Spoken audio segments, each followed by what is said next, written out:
Welcome on in, everybody. It's your Frogman here, King Pepe II, bringing you some more Brown Dust 2 content. And yes, what you're seeing on your screen is the collaboration announcement along with the live stream that they had just moments ago. In fact, I stayed up very early for this one. I woke up around 5 in the morning and saw that they were going to be live streaming it in about an hour. So it was like at 6 a.m. for me. And I stayed up. Because I was very excited. I was very eager to see everything that was going to be discussed here. And so I wanted to bring this to anybody interested in the Brown Dust 2 or is new to it, because there's a lot of news into this and we're going to take a look at it. So starting off with the collaboration announcement. So if anybody checked out their Twitter page and the teasers that they were dropping, the devs were,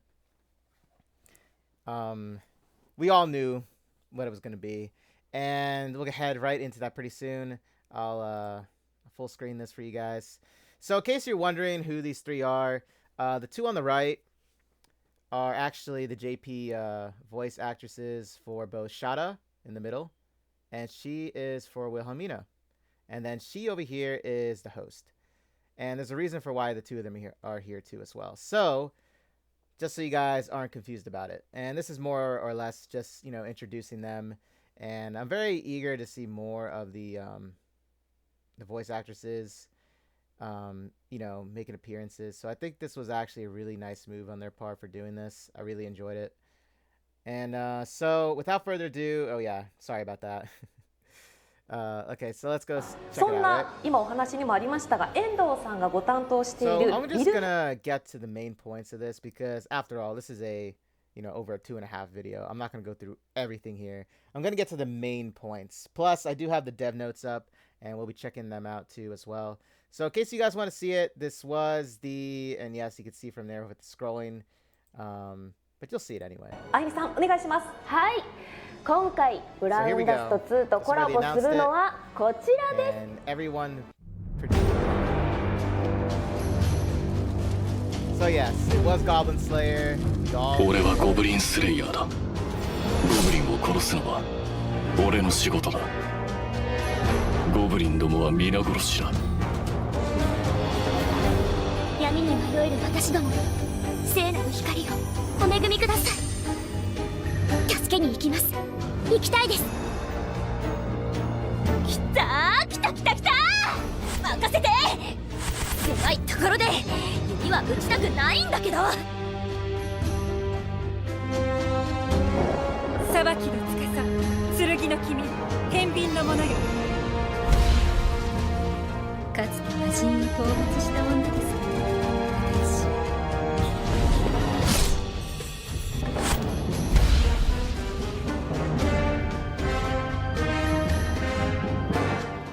And there you have it. So there it is. We all knew it was going to be Goblin Slayer. It was very easy to tell with a lot of the teasers that they dropped, and also who the character teaser was that was shadowed in on their last, teaser for us to look at before the live stream. So, important news on them. We'll go into it right now, in fact. So, as you clearly saw, Goblin Slayer himself, I know, right? It's a male character. We haven't had one in quite a long time. I know. It has been a while. It has been a while. Now, I'm not going to be showing a lot of what, the live chat was going on about, because believe me, they were going, haywire, and a lot of the things that they were saying was very inappropriate. I cannot show that on this video, but, yeah, a lot of them were out of control with the things they were saying about adding a male character to the game and stuff, and among other things that we'll get into, but, well, actually, we won't get into, I'm sorry. But we are going to get into the dev notes here. Okay, so let's take a look at it. So if anybody doesn't know or is familiar with Goblin Slayer, it is a very dark fantasy type series. So if you go and look it up, you'll know what I'm talking about. I don't got to get into specific details. It is a very dark, though, theme to it. And let's just say it's not for everybody, okay? It isn't. But that's all I'll really say about it. So let's see. Goblin Slayer, set in a realistic dark fantasy world, depicts the life of the Tales hero Goblin Slayer, as well as his numerous exploits with charming companions. This collaboration delivers a synergy between the high-quality skill cutscenes of Brown Dust 2 and the captivating characters of Goblin Slayer, offering a deep dive into the immersive fantasy world. So, in a lot of ways, what the devs were talking about, and they did say this, they wanted to basically have Brown Dust 2's theme fit in with the collaborations, right? And I believe Goblin Slayer was a perfect choice for that, considering, there are actually goblins in Brown Dust 2, right? And Brown Dust 2 isn't exactly a very, happy and, go lucky main story. There's a lot of, like, dark elements to it, a lot of sad moments. You know what I'm talking about if you played the game. But yes, so it did fit in well with it. Now, there was a certain art piece, like you could say there was a certain art that was shown with Shada that not a lot of people were agreeing with. But then you had other people that, were okay with it. And then you had other people that were being too unhinged, and yeah, it was crazy. But however, they talked about it in the live stream as well, saying that, they weren't going to go any further with it. And I don't have to say it because it'll probably be here in the dev notes, so you'll see like a screenshot, not a screenshot, but the art that they showed in the in their live stream. But I could understand from other people's perspective as to why people were saying this, but we'll talk about more of that later if they show it up here. But anyway, so the collaboration event's going to start on May 8th. It's going to be an entire month, guys. Okay, so you got an entire month until June 5th, which will be around their anniversary. Okay. And they did talk about that, which I'll get into, because this is going to be a pretty long video discussing this. Not too long, but, I'm going to do my best to try and get to the, main points of what was discussed. So bear with me here, okay? So, 4 selected playable characters, as you just saw: Goblin Slayer, Priestess, High Elf Archer, and the Sword Maiden. And the Sword Maiden was actually the one that they had a teaser for their last, teaser on their Twitter page. Okay, so Goblin Slayer. So Goblin Slayer is actually going to be the free unit that we're going to be getting and going to be building up through missions. So we're gonna have him unlocked, and then we'll +5 him. Just like any other voted poll character, which is our girl Eclipse, right? My girl Eclipse there with her bridal. And we'll check that one out later, because oh my goodness, they did a fabulous job with that. Shout out to you, Gami, and the rest of your team there for that, and all the devs as well. Beautiful work on her, by the way. Okay, so let's go see. Goblin Slayer, he's going to be a fire property type, physical damage dealer, so you guys with Liberta are going to enjoy using Goblin Slayer into this. For Liberta's Dark Saintess, you can use Lathal Homunculus for this one too as well. So his battle concept, English. Oh my goodness, I know it's early. His battle concept allows him to harness various tactics beyond attacks. He showcases tanking capabilities with an incoming damage reduction buff and serves as a supporter in battle with an SP recovery buff. He has been designed to be a versatile character, as he can use his skills at every turn. That's incredible right there, okay? Right off the bat. So regeneration of SP or recovery, either one you want to call it. He's also a tank, so I'm gonna believe that he's gonna be like Grunhilder, not her idol form, but her main story form. So I believe that's what he's gonna be. So yeah, free unit. I'm very excited. I'm excited to use more of a fire damage build now with Goblin Slayer now with it. And now we're going to take out with Priestess here. Now, I had a feeling she was going to be one of them, because obviously she was like, the very first companion in that series, teaming up with Goblin Slayer. So I had a feeling that she was going to be one of them. And I was correct. So Priestess is a light property, magic damage dealer, and a debuffer. She supports allies by inflicting magic property vulnerability on enemies. She also features a battle concept that deals magic damage. Okay, so they did discuss the details with them, however, in the live stream. So I'm not sure if they have and what I mean by details is they show how much damage they do. They said that Priestess had 9 tile coverage, and I believe it was up to a 75% magic vulnerability, if I'm not mistaken. But But we'll see. I'll see. I didn't look at these dev notes, by the way. This is my first time looking at them because they were just like uploaded. I had to refresh this page like literally 15 minutes ago. Okay. So we'll see if there's more down below. But yes, from what I saw in the live stream, they were saying she'll cover 9 columns, so basically an AOE field on the entire enemy's tile build there, and she's also life property, and I think they did say it was a 75% magic vulnerability. So there you guys go. Okay. And then we have the High Elf Archer. Now, a lot of people were saying she was going to be one too, and guess what? They were correct about it. I didn't expect her to be one. I'm going to be honest. I didn't expect it. Okay, so as a win property physical damage dealer, High Elf Archer's battle concept allows her to attack enemies in a horizontal range with guaranteed critical hits. Designed as an easy-to-use range damage dealer, she can inflict guaranteed critical hits with her own buffs without needing other buffs that increase critical hits. So I could say in a lot of ways that's actually really nice to have. Now, the one things the devs said were that they weren't going to make a lot of the collaboration characters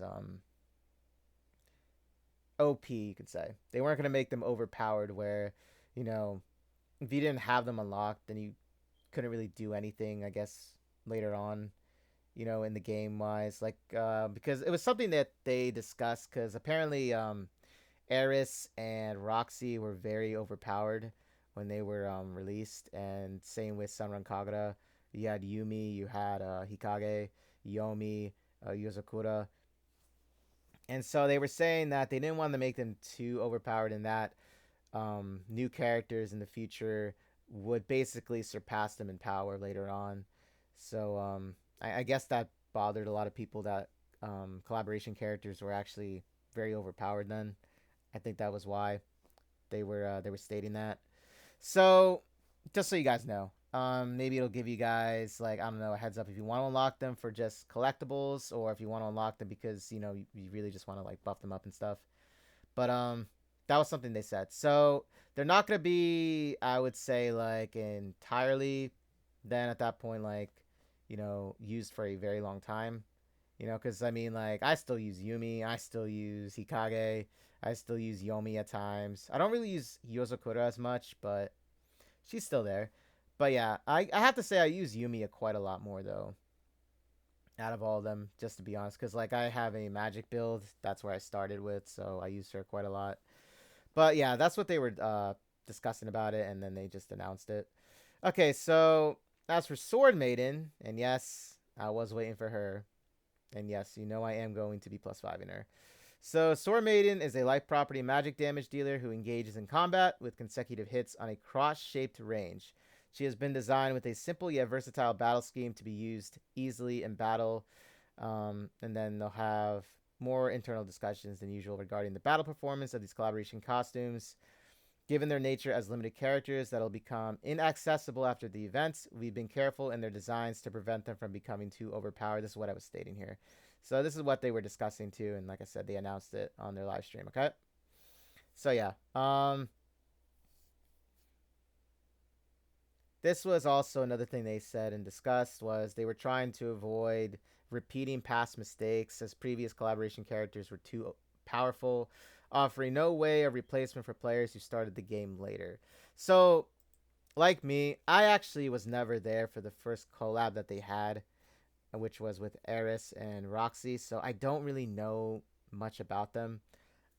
The thing was, I downloaded this game, let's see, well, now it's been 2 years ago I downloaded it. I took a little bit of a break, but I missed out on the collab that they had the first time, okay?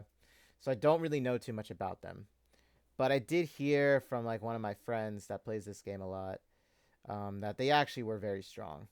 And now another thing they discussed was further with that they were going to do collaboration reruns for them, much like how they did Yumi back in February. They were discussing that too, and there's something that they are going to they're gonna have done. So they're gonna put that into the works. So we might see Eris and Roxy have a repeat collaboration, pulling banner just like they did with Yumi. However, it'll probably be for a week like they did with Yumi. So like they'll have her gear, they'll have like Roxy's gear as well, and then Eris's gear as well. Their exclusive gears, same thing, 7 days. So that's something they did discuss. I'm not sure if they'll ever do Yumi's again because technically they already did back in February this year. But as for the other ones, you know, Kikage, Yuzakura, and Yomi, they might actually do them again. So, you know, be ready for that because it might happen. So that is something we can look forward to in case you didn't go for them. Another thing too that they said as well was, my gosh, my brain just went blank. It was like loads of information that was pouring into this live stream today, guys. So I do apologize, but this is why we have the dev notes, right? This is why we have them. But oh yeah, they were saying that for the anniversary, they are going to be doing reruns of buffers. And they did say that, okay? They did say that. So basically, if you want to save up this anniversary, expect to see Liberta, so Dark Saintus, Onsen Liberta, Helena's B Idol.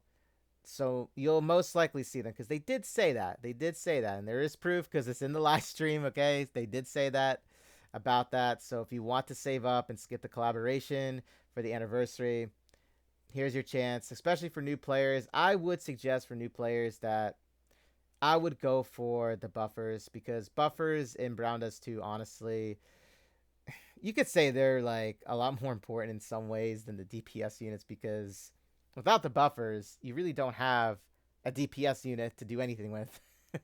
Okay? That's why Brown Dust 2 is very like, you know, when you see a buffer, it's like you immediately go for them. That's why like I always try and get a copy of them because usually unlocking a copy of the so-and-so banner character either reduces the SP count a little bit further, okay? And that's very important in Brown Dust 2. SP is very important in this game, okay? But anyway, let's go talk more about them. So let's see here. So we are going to be getting Goblin Slayer's exclusive UR gear for free like they did with Yomi's, okay, last year. We are going to be getting everyone's SR exclusive gear now, all 4 of them, okay? We're going to be getting those for free, just like they did last year now with the Senran Kagura collaboration, okay? And let's see. So let's go take a look at them. So first on the list that we're going to be seeing, let's see. It's going to be Priestess. So this is the order that they're going to be in, okay? So it's going to be Goblin Slayer. We get him for free. We +5 him, okay? Then Priestess is going to be there. Then it's going to be High Elf Archer. And then Sword Maiden will be the last one. So there you go. That is the order that they'll be doing it in, it looks like. Unless they change it and update this this newsletter here. This is what it is, okay? And like I said, the collaboration event starts on May 8th. So what, next week, right? Because we are doing the rerun for Dalvi's Moon costume. So in case you want to skip her and just say for the collab, I would suggest doing that. Okay, and then here it is here with this. More character and costume information. Just tells you what property they are and what type they are. What star they are. They're all 5 stars, of course, okay? And let's see. So costume pickup schedule, May 8th through June 5th. So let's see. So Earth Mother Believer Priestess is going to be running from May 8th to June 5th. Okay, so 4 weeks. Daughter of Starwind High Elf Archer, May 8th to June 5th as well. Okay. And then we have May 15th through May 29th. They're doing the rerun for the Lapis Witch Shada because Shada actually plays a big role in this collaboration story event, which we'll be discussing right below because it does say event pack. She does play a big part in this story, so we are going to be seeing reruns for her. Okay, so be ready for that because they even see, look at this. Okay. So then Supreme Guardian Archbishop Sword Maiden is going to be appearing on May 22nd through June 5th. So about 2 weeks for her. Okay.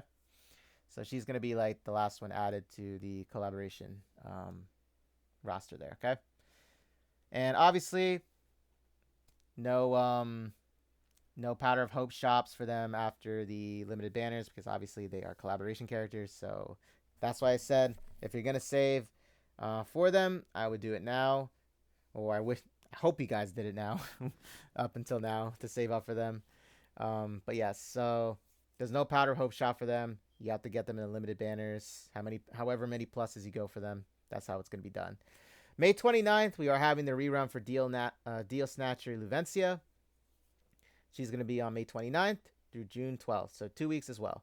Highly, I would suggest going for her if you don't have her. She's an excellent chain damage unit to have on the team, plus very strong physical damage DPS as well. And you can really build on her, especially with Liberta's Own Sin and Rafithia's wedding one too as well. Okay, she's very strong, but like I said, if you want to save her for the collab, go for the collab. Okay, and Deal Snatcher Luvencia will be again added to the Powder of Hope shop. Also, she is still currently in the Mirror War shop, so you could technically get either a copy of her again or unlock her there. So there's your chance. Okay, I am actually going to be getting her again in the Powder of Hope shop because I want to +5 her, just because, you know, just because. But yes, so there you guys go with that information. Exclusive gear, so same scheduling as the costumes here.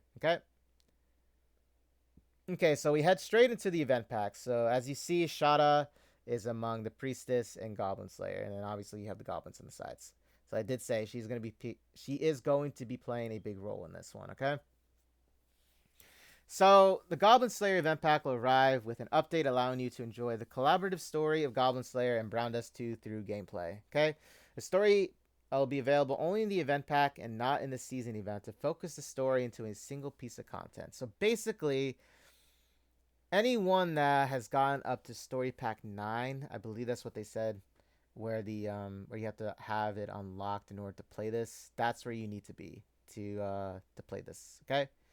Unfortunately, I know if you're not at story pack 9, I would start grinding it now. Okay. Let's see. So the story begins with Lathel and his group arriving at the Goblin Ruins after accepting a Goblin extermination request from Grandis. When Gray dismisses goblins as mere weaklings and lets his guard down, Shada warns him and begins to recount a past experience. In her flashback, Shada ventures into the Goblin Ruins in search of an ancient relic for her graduation thesis. Easily cutting down the feeble goblins in her path, she presses deeper into the ruins, only to realize too late that she has been surrounded by cunning goblins lurking in the shadows. Just as she finds herself in grave danger, a band of mysterious adventurers appears before her. And yes, we all know who they are. And it says, will Shada be able to claim the ancient relic and complete her graduation thesis? Stay tuned to find out as the story unfolds. So she went all the way down here for a graduation thesis. Oh yeah, so this is them. These are their chibi forms. So we actually do see the rest of them from the series too as well. You see the dwarf, the lizard man, and I believe this is actually the receptionist in the Goblin Slayer series, the one that always talks to Goblin Slayer, gives him missions, and actually has a big crush on him, by the way. She does. And we see somebody on the side, which is actually Goblin Slayer's childhood friend that he grew up with over here. So there she is. So we got some little game captures here, some screenshots. See Goblin Slayer leading the way with his little shield. I think that was cute. But there they all are. There they all are. We got the elf, the high elf, the priestess, and sword maiden in the back. And I gotta say, the ruins in the background, very well done. I got to say, I'm very impressed with it. Very impressed. And this is, okay, so you already saw it, but this was the part that a lot of people were having issues with, was with Shada being grabbed by the goblins. Now, a lot of people in the YouTube chat during the live stream chat they were going crazy. Okay, a lot of things I cannot repeat what they said because it was like seriously out of control. The devs actually had to say, they had to speak up then because, now for anybody that is wondering, no, Shada, nothing happens to her. Okay, the devs even clarify this. Okay, they say that nothing goes further than that. In this picture, nothing goes further. She is saved. Okay, so obviously Goblin Slayer appears and cuts all them goblins up like mincemeat. Okay. And a lot of that, like that scene in particular. So, like I said, if nobody ever watched Goblin Slayer or even read the manga or anything with it pertaining to Goblin Slayer, they were referring to that one scene. Now, that scene actually was graphic in the series. However, they did not do that. I repeat, they did not do that with Shada. Okay? I'm repeating it, so just to make it clear. Okay? Nothing happens to Shada. Okay? The devs even said this. So, and you can even watch the live stream where they even clarify this to everybody. Okay? So, yes, nothing does happen to her. But I do understand from people's perspectives that, yes, you know, it can be a little unsettling just because of the content that's depicted. I understand that too. So that's why I was like, you know, when I was thinking about it during the live stream, you know, I understand that Goblin Slayer is a very dark fantasy world. And Brown Dust 2 is a very mature themed game.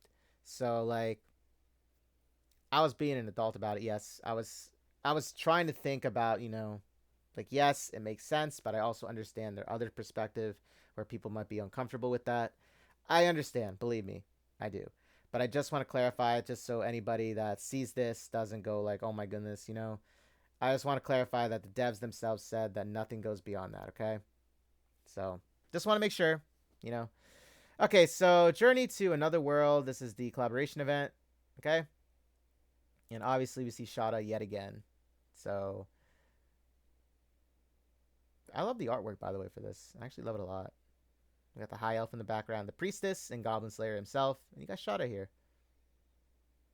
I love it.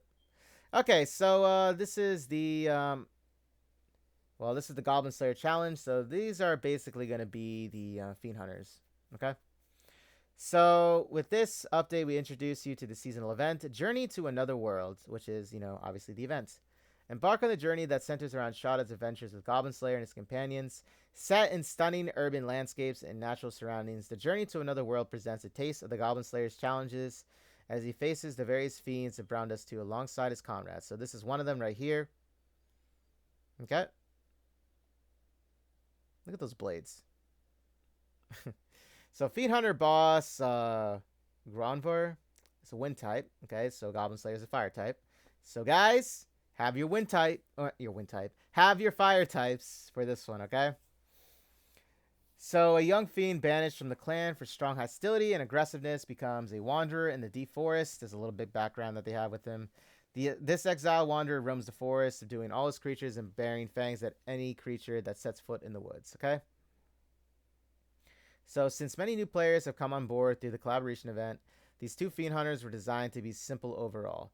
The most distinctive feature is that there is no condition skill. Okay, so if anybody doesn't know what a condition skill is, it's this. So normally with Fiend Hunters, they have a certain like condition, obviously condition skill, that you have to utilize to activate. So for example, trying to think of the last one here. Okay, so the last one was the one I can think off the top of my head right now is the one with when Helmina debuted. So the Fiend Hunter in that one was a fire type, and I believe it was when the chain stack stacked up to a certain amount. So basically, number of hits, consecutive hits. Basically, it ended up activating a barrier that had to be broken. And so a lot of people use Rafithia for this. If you had her, that was. Okay? And it took more damage afterwards. So, like, there was, like, certain conditions like that. Okay? That's basically what it is. So, basically giving the player an advantage. Oh, yeah. Perfect example was the one where Blade debuted in the story. It was the Basilisk. So, for the Basilisk, you either had to... you had to activate a healing spell on your team for it to activate. And then there was another one with, I believe it was with countering. No, it was the healing. And then once you activated healing with either Helena or whoever was on the field, the Basilisk would activate, I think it was like his defensive skill. And then you would then go ahead and activate Blade's counter ability skill. And then in the next turn, when the Basilisk attacked, it would do an extraordinary amount of damage because the countering, um, you know, attack was like really high, and that was the condition that was met. So that's basically what those are, okay? They're basically just extra buffs added to your team members that do more damage, okay? So I think that's like the perfect way I can give examples with that off the top of my head, guys, okay? Okay, so the first Fiend Hunter, Gravnor, has a battle concept in which he grants various beneficial effects to the target each time he attacks an enemy. The effects granted by the Fiend have a long duration, so take advantage of this and unleash a powerful attack in this final attack turn. We plan to offset the absence of condition skills by allowing you to experiment with various buffs every turn and come up with maximum damage. So basically, what they're saying is, so, and they even said this in the live stream too, they were talking about how, like, they were trying to get a lot of new players to obviously, you know, play the game, but they didn't want to make it so difficult for them, which is actually understandable on their end, okay? Because, like, if you're new, you don't want to be like, oh man, I can't do anything here, right? So that's why they're not going to be doing any condition skills, which I think is a really nice thing. It's kind of refreshing too, you know, because it's basically just a simple boss that I would fight in, like, the Tower of Salvation. So I think that's really cool that they're doing that, okay? Here we have some more, some art here. Goblin Slayer covered in blood. Look at him. Okay, so the rise of the Goblin Slayer heralds the downfall of the Goblin Empire. With this update, we give you Goblin Doomsday. So it's another Fiend boss right here. This is actually going to be a Dark Elemental type. So Priestess and Sword Maiden are going to shine in this one, okay? So a season, let's see. A season event revolving around Goblin Slayer's relentless goblin hunt upon discovering that goblins also dwell in this world. And they do. Enter Goblin Doomsday and experience Goblin Slayer's merciless onslaught firsthand as he spills goblin blood, his crimson gaze piercing through the darkness upon stepping into the goblin ruins where gold coins pile high. And yes, he does go to work. And this is the next one again, the second Fiend Hunter boss. So I would imagine too, there's no condition skills that you need to meet here with this one as well. So Master of the Fienden, Darkness type or Dark Elemental type. So here's a little bit of a background for it. If you want to read it, there it is. So yeah, the boss grants guaranteed crit and crit damage effects to all enemies, but they take higher damage from the boss as well. Okay, so let's see with that one. Okay, so let's see. Okay, so basically, you can easily most likely one-shot this dude, since there's no condition skills met. I would just say have adequate gear with defense or magic resistance, just in case. I think it'll be defense, though, because I believe the goblins, in this case, are going to be using just physical damage to attack you with, so you don't got to really worry about it. Okay, so let's see. Battle. The boss's battle concept is centered around strengthening both itself and its enemies. It grants guaranteed crit and crit damage upgrade effects to all enemies. However, you must take caution, as the Fiend itself also delivers powerful attacks to its targets.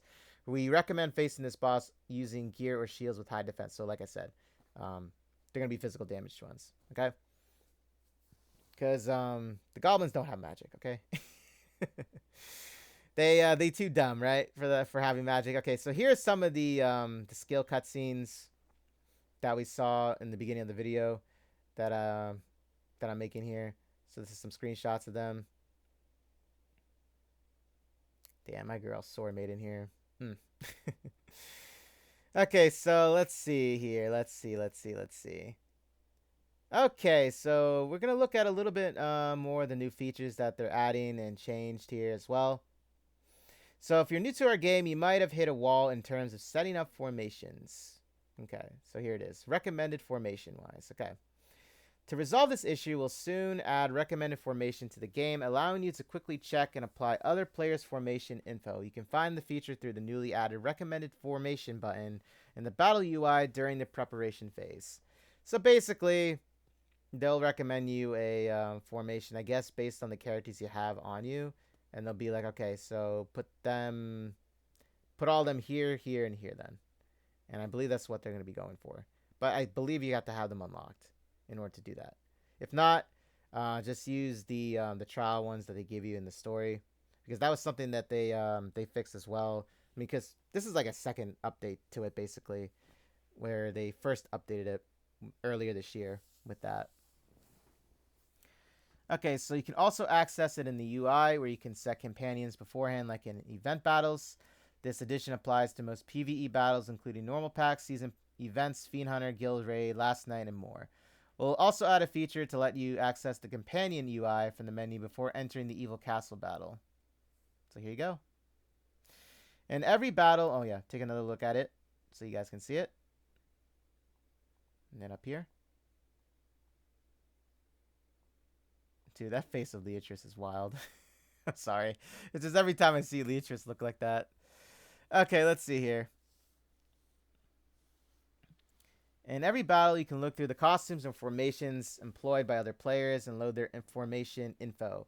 If there are characters you don't own, the characters with the highest combat power will take the spot to prevent disruptions to your battle order and formation settings. You can view the information at the top 10 and bottom 10 based on combat power or rankings for each content. Oops, scroll that down again. So let's see, yeah. So they're making it a little bit easier now for new players to get involved with the game, so it's not as much of a hassle to like make a formation. Because I know when I started this game, I was like really lost. I'm like, okay, well, I got to read all these skills first, and then I got to do, my formation making here. They made it a lot easier now, where you can just click a button and it will say, hey, here is what we recommend, and boom. Okay. So save gear and presets. So another thing, preset gear saves. So as it says here, just save whatever preset you have, and you can just click on through each different preset and just change it up however you like to. It's basically what this is. I'm sure you guys know what presets are, right? I'm assuming you guys know, right? Okay. Next, we have an update regarding gear presets, which many of you have requested. Previously, only the costume type and formation arrangement could be saved in the preset. This time, we've added a feature to let you save the information on your equipped gear. You can also edit and apply the information on your gear when you edit your preset.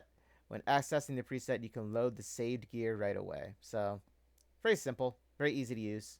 I like it. Okay? And a lot of new players will find that very helpful too as well. Believe me, I got very overwhelmed when I first started this. Very overwhelmed, in fact. So, I do understand. Okay, independent gear save. Let's see.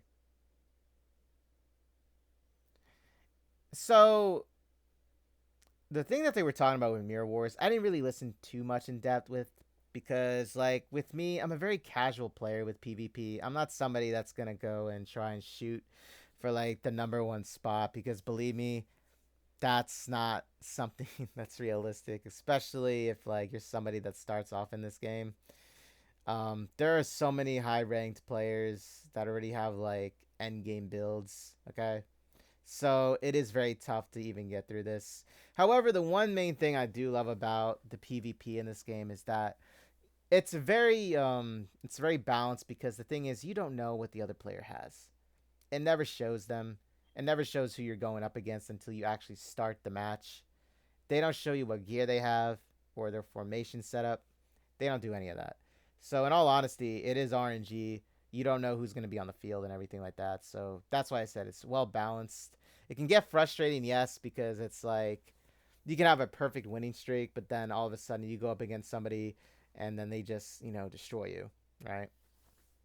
But that's how it is. That's how it should be in PvP, in my opinion. I think everything should be RNG with PvP. You shouldn't see what the other player has or their formation. I agree with it, honestly. I think it's a perfect setup that they have with that. But let's read a little bit more here. So the information on the gear equipped at the point of saving offense or defense formations will be saved. The saved gear won't be replaced even if you change the character's gear after moving out of the contents. The equipment information on offense and defense formations will also be separated for individual management. However, if the equipped gear is dismantled or sold, it'll be removed from both Mirror Wars and Last Night. So be very careful, guys, when you dismantle gear for, what's it called? Refining crystal or refining powder, okay? If you want to refresh the information on your currently equipped gear, you can do so by tapping the refresh gear info button. And there it is, okay?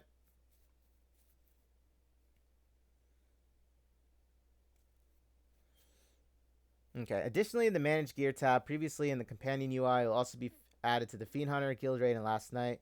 The image above is the Manage Gear tab for Last Night. In addition to the 20 participating characters, you can check all the gear of other characters that provide support bonuses. You can also directly change the information on the equipped gear. I think this is really nice too, because especially if you're going into Last Night, you want to have like the perfect setup. And I just bumped my mic. I'm sorry about that.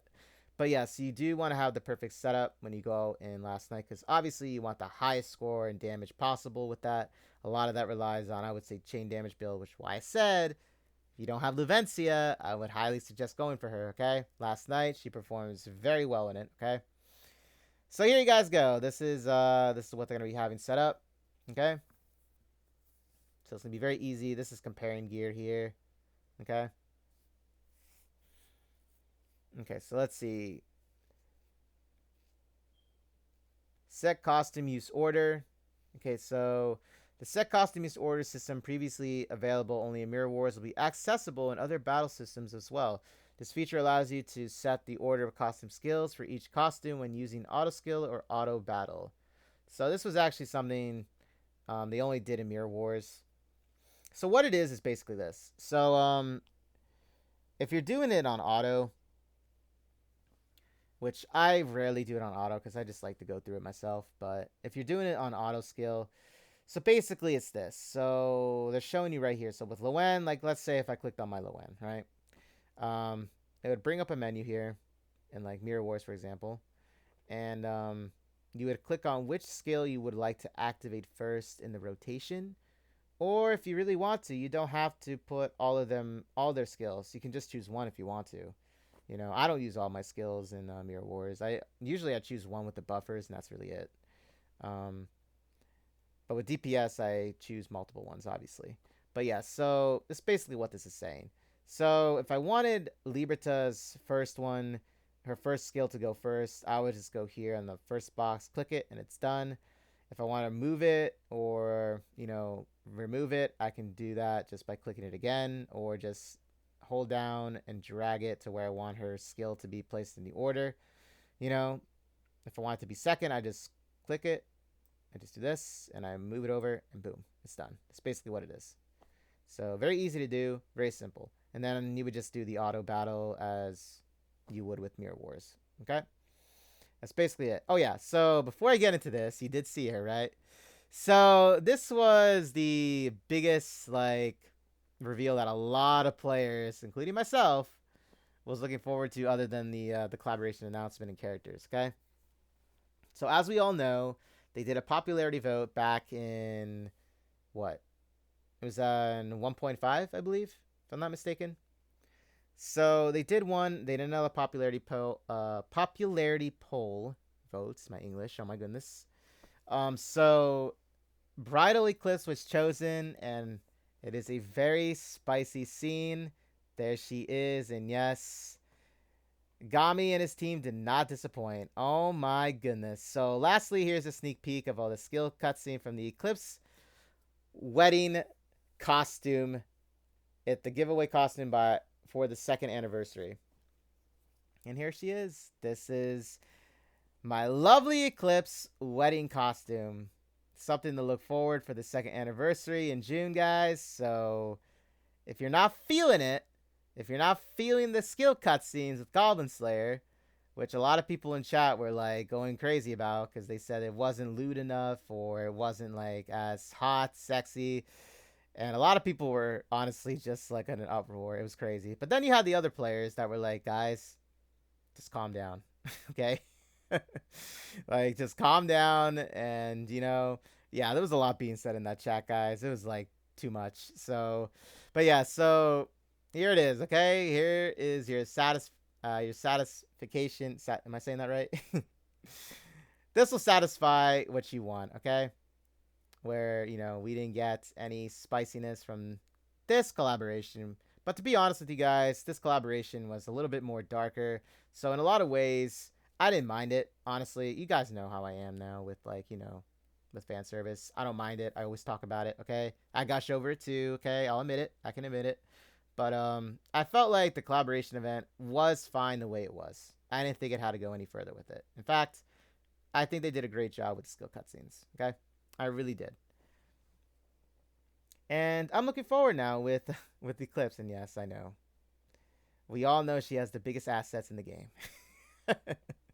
There's the last sneak peek right there, okay? So look forward to that. She is going to be a free +5, by the way. So do the missions to +5 her for free, okay? And then look forward to the next popularity vote that they'll have, because here's your chance now to vote for the next one, okay? So there you go. So this is all we have for the update. We've held 2 collaboration events, okay? So they're talking about the other ones. And so, yeah, so this is basically what they'll be doing. So a lot of the other things that you won't probably see in these dev notes is this. So from what I've heard, oh yeah, and by the way, I'll be putting the collaboration gift codes at my description below, the 2 of them. So put them in. One is for 1,000 diamonds or gems, and then the other one's for 10 tickets, okay? I'll be putting them down in my description below so you can enter them. But yeah, something the devs were saying was this. So they were saying that they wanted to do more collaboration events was because they wanted to gain more players, and that's why they were doing a lot more of them. However, they were also discussing that now I'm not sure if they're gonna do this or not, but from what I was like hearing from, like what I gathered from it, because you know the translator isn't always the best in it. But from what it was saying, they were choosing to do 1 collaboration event for like the year. Now, like I said, you know, if the translator, I don't know if it was like, you know, translating correctly, because there was a little bit of an issue with it today. But that's what I was seeing in the subtitles. So that's why they were doing 4 characters again, but it was only going to be that for the entire year. Now my opinion with that, it's this. Now, if that is true, like I said, you know, I feel having 3 collab characters and having 1 for free, I think that's where it should be at. I don't think we should get 4. I think that's kind of a little bit of an overkill. You know what I mean? Because like if they decide, like, because they were discussing too, like, you know, half anniversaries are actually perfect for them, because, you know, waiting for an entire anniversary to come along the way and then doing special events is like, it's way too long, right? However, thing is, you got to think about it too. Like, okay, so if I do a collaboration event now, right, and then like, for example, next month, you know, because like right in May they'll be having a collaboration event, and then like the month right after they're hopping right into their anniversary, right? So that's like new costumes, new skill cutscenes to look forward to, right? So like players also want to save for that, right?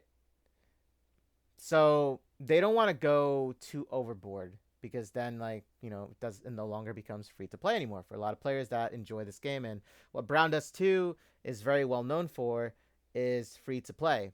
And I gotta say, it is still one of the most free to play gacha games I've ever had the pleasure of playing, of talking about, of doing YouTube videos for, you know. And it really is. It's really free to play. And the only thing I would say that's grindy in Brown Dust 2 is basically just the equipment. But in general, it's like that for a lot of gacha games, guys. Okay? It's like that for a ton of them. However, this one with the characters and collecting them, it actually isn't. Okay? It really isn't. And they also have a great system where they have the Powder of Hope shot, where you can just go ahead and, like, after their initial, like, if it's not a limited banner, that is, okay? So if it's a non-limited banner 5-star character, you'll always see them in the Powder of Hope shop, where you can grab an extra copy of them if you have enough Powder of Hope. And that's like basically free, where you don't have to spend any gems or any tickets. Boom, you got it right there, right? And if they're in recruitable on the main story, that's another copy right there. Boom, second one right there. What? And that's like what, +2 then? So if you really want to +5 them, you can either just put them in the wish list, or, you know, just wait for the rerun. So very easy. And also they have the golden thread shot, which is another nice feature, because every single month you have a choice to pick any 5-star from, you know, not the non-limited banner characters now, which is basically all of them, you know, almost all of them, I should say.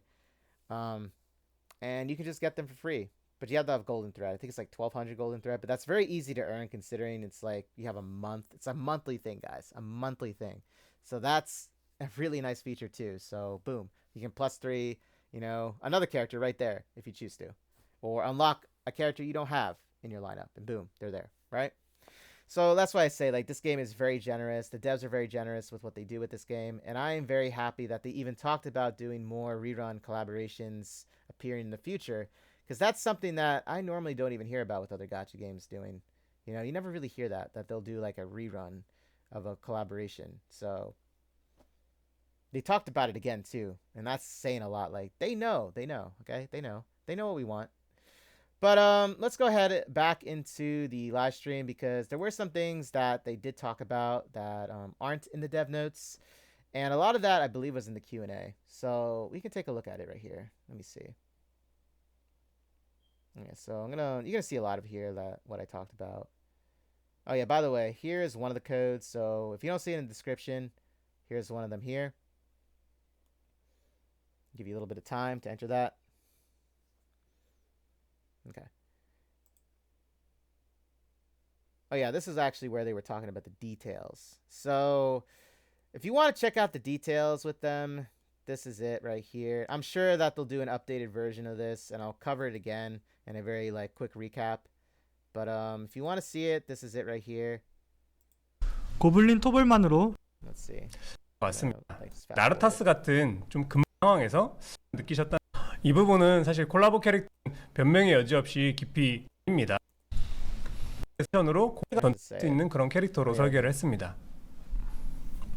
네, 다음 캐릭터 소개해 주시죠. 네, 밝고 활발한 하이엘프 레인저, 민첩한 움직임과 뛰어난 궁수를 자랑하는 별바람의 딸 엘프. The translator wasn't really hitting it today. So that's why I said, like, you know. 네, 엘프 공수는 바람 속성 물리 딜러 포지션으로 가로 범위의 적들에게 확정 치명타로 공격할 수 있는 전투 컨셉을 가지고 있습니다. 본인 버프로 확정 tile formation. That's what I'm trying to look for right now. 치명타 딜러로 설계를 했습니다. 버퍼들 없이 본인 버프로 확정 치명타를 부여해서 다른 치명 확률 증가 버퍼들 없이도 사용하기 편한 원거리 딜러로 설계를 했습니다. I think they said hers was a what? Column? 네, 다음 소개해 주시죠. 고블린 슬레이어와 함께 행동하며 아니 이게 뭔가 가장 기다렸던 캐릭터들을 소개하는 타임인데 So yeah, horizontal range they said here with her. 오늘따라 평소보다 뭔가 텐션이 굉장히 이길 수 있어가지고 양해를 구하겠습니다. 알겠습니다. 이제 콜라보레이션 같은 거 표현 성능을 가지고 있고 컨셉을 지니고 있는데요. 드릴 범위는 아오칸 8방향입니다. 그러니까 지금 그 서비스 되고 있는 육상부 부장 레비아와 동일하다고 보시면 되고요. 스킬 스펙은 최대 성장 기준으로 했을 때 마법 피해량 400% 그리고 마법 취약 수치는 75%로 설정을 하고 있습니다. Okay, so it's a single hit with no combo attacks. It's targeting its range with skip, covering 9 tiles in 8 directions. So it's identical to track and field Captain Levia, which is Priestess's ability. 네. 네, 일단 다음 또한 6영웅 중 Oh, 한 here 명인 it is. So yeah. So at +5 for the Priestess, the magic damage is at 400% and magic vulnerability is at 75%. I knew it. 많은 팬이 있는 네, 캐릭터죠. So there you 네, go. There's the Priestess statistics with percentage-wise. And then this is Sword Maiden. She does a cross-shaped range. So basically, think of Deanna, but with the DPS. 전투 성능에 대해서는 평소보다 거의 3배 가까이 더 많은 내부 협의를 거쳤는데요. 성능이 들은 별도의 신규 전투 기믹 없이 팬 분들께서 대체할 방법이 없었다. 이런 경험을 바탕으로 같은 실수를 반복하지 않기 위한 결정. There you go. There's a little bit more insight with the description about it. Season event. This is what I talked about here, and this is a little bit more information on everything. Now, here's a bigger shot of the lovely, the lovely clips. And yes, I'm looking forward to this, Annie. I'm looking forward to this, Annie. You know what I mean? She looks divine. 쪽은 이미지가 잘린 겁니다, 여러분. 더 있습니다. 아, 더 있다. 네, 아래쪽에 더 있습니다. 네. 반응이 약간 좀 마음에 안 I love the 드셨던 것 way, 같아요. like, 알려주시는 거. 그 뭐라 해야 되지? 아니야. 뭔가 더 궁금해해. 약간 이렇게. But yeah, there 팬분들이 you guys 약간 go. So this is like the full review 이런 of 느낌? her. 오, 더 있다고? 적당히 그 자르신 선이 있네요. 사실은 네. 그래도 네 저희 또 그 개발 추가로 넣어 정말 감사합니다. 죄송하고 네. 야, 네. 이게 발을 진짜 잘 그려. Okay, so this was a shot at. They were talking about the are going to be doing another Fated Guest. So. Be ready for this. 근데 샷이 I 아니더라도 think it's gonna be Eclipse. I think they're gonna surprise us with not just the free, +5 Eclipse build that we're gonna be getting. I feel they're gonna also do the oh my gosh, I'm sorry, my mind today. Get it together, Pepe. Get it together here. Okay, so they talked about another Fated Guest interaction scene, and I believe it's gonna be Eclipse. I have a feeling they're gonna do a surprise where we're gonna be getting the +5 Eclipse, and then on top of that, they're gonna be like, well, guess what? We got her, we have her Fated Guest interaction scene. So be ready for that, because I believe they're gonna. 많이 그리는 클로즈업샷에서 진짜 그 망이 되게 디테일하게 잘 보여가. 사실 That's just me. That's what I'm predicting. That's 근데 what 그- we're me tapping. Okay. So let's go look at some of the Q&A. Now a lot of the Q&A, in my opinion, was like same questions from last time. From what I saw, a lot of it. This was the survey, by the way. We'll cover this actually really quick because I think this was important in my opinion. So a lot of the stories' popularity actually went up when it came to story pack 15 and 16. It went actually up a little bit further. So I expect story pack 17 to actually be actually just as high as this. 삼국 동맹 팩의 스토리의 Because they were saying like the last chapters weren't as high, but this one was like. 재미가 있었냐 하는 이렇게 이전 스토리 팩의 재미 여부를 여쭤보는 설문 결과를 같이 칭찬의 Then they 목소리도 talked about 비판의 목소리도 the 모두 성 있는 전투 설계와 대체 가능한 300 코스튬 구성 bosses, and then they went 볼때도 into 괜찮나? the special interaction scene with Elise, and yes, it did get a lot of positivity from that. As you could imagine, okay? As you could imagine, it did. Medical Club Terese wasn't as high. Look, the thing I'll say about this is this. I think they did it right with Terese's personality, because the thing is, she's a very shy type. She's very clumsy. I think they actually nailed it. That's my opinion, though. I think they were going with her, background, and they weren't going too far with it like they did with Elise. Elise was a little bit more, she was straightforward with how she felt in a lot of ways with it, And you'll know what I'm talking about if you do the story and you have her unlocked, okay? But I felt they did Terese correctly. That's my opinion, okay? That's my opinion about it. But after that, let's see. Anything else that they said that I could see was a little bit more. Let's see. So Q&A. They did a lot of Q&As. Basically, a lot of them were asking like next collaboration events. What are they going to be? How do they choose their IPs? They based it off of, and they did say this. They based it off of like what basically fits well with Brown Does Too. So like something that would go with the main story, which is like Goblin Slayer, for example. When you think about it, it makes sense, like I said, with their, with their theme. And the thing is, since they do bubble universe, type scenarios, a lot of people in chat were saying High School DxD. Honestly, I could see it being done, but it would have to be done in like Jaden's Quest. It would have to be done in that storyline, because obviously, they're in high school. DxD takes place in a high school, so makes sense, right? So that's why I would say High School DxD would fit in. Not to mention, it is a very fan service series that actually they could actually, incorporate into Brown Does 2's universe. Honestly, I could see it happening. I don't know how you guys feel about it. I could totally see it happening though. Another one that somebody mentioned was Queen's Blade. I actually never thought about that one. Dude, you know how long it's been since I've even watched Queen's Blade? In case nobody knows what Queen's Blade is, it's another fan service and hack and slash adventure series. Surrounds itself around one princess who turns into basically, a combatant in a and it's called the Queen's Blade, and which is basically a tournament. But anyway, point is, it would actually go very well with Brown Dust 2. I'm surprised I never thought about it myself. It's been forever since I've seen that series, but yes, it actually would go very well.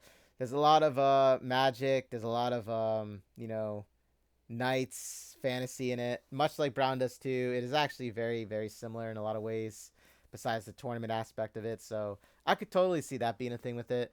I don't know what you guys think about it, but I'd like to hear it in your comments if you have any about him. But yeah, so that was basically the majority of what people were asking about that. And then another big question was with Sonya, like, is Sonya going to appear in the story later on?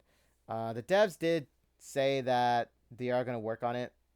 So that's why I said, my Twitch streams, I said, get ready for Sonya, because, she's going to be approaching, and she is going to be a character.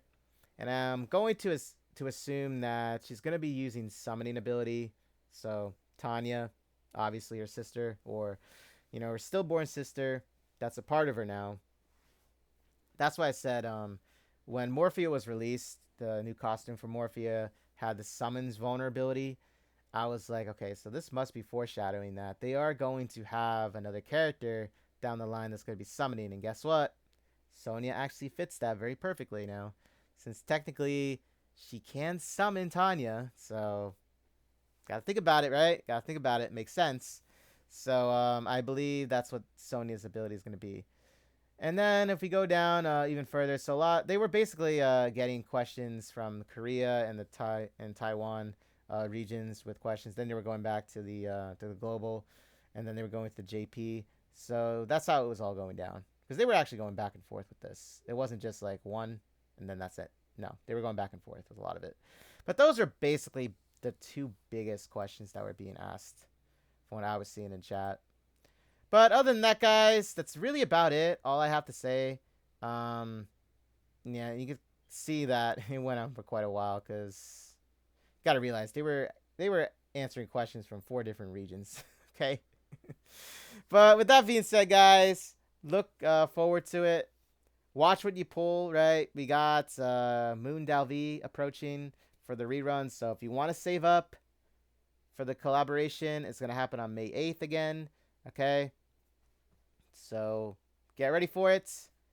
Build up your crystals for skill trees. So first off the list, you're going to have Goblin Slayer. We're going to be getting it for free. Plus 5-ing. We're going to get his UR gear as well as the other SR gear for everybody.